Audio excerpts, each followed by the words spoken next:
Sa bawat bulaklak na inalay at kandilang sinindihan, muling binuhay ng Police Regional Office 1 ang alaala ng mga kasamahang pulis na pumanaw na ngunit patuloy na nagbibigay inspirasyon sa kanilang naiwang kapwa tagapaglingkod bayan. Bilang bahagi ng pagdiriwang ng Undas 2025 at ng programang Pag-alala sa kasamahang pulis, nagtipon ang mga tauhan ng Pro-1 upang maghandog ng dasal at respeto sa mga libingan ng kanilang mga kapatid sa serbisyo.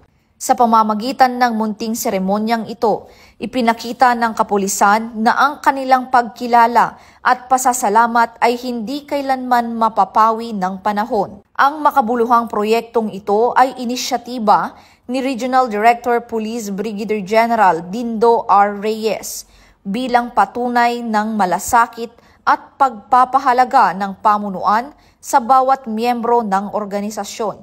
Layunin nitong itaguyod ang diwa ng pagkakaisa at pagkilala sa mga pulis na nag-alay ng kanilang buhay para sa kapayapaan at seguridad ng mamamayan.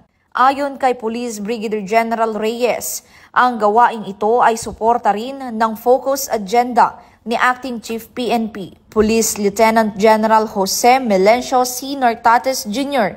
na nagbibigay diin sa pagpapahalaga at pagkilala sa mga bayani ng hanay ng pambansang pulisya.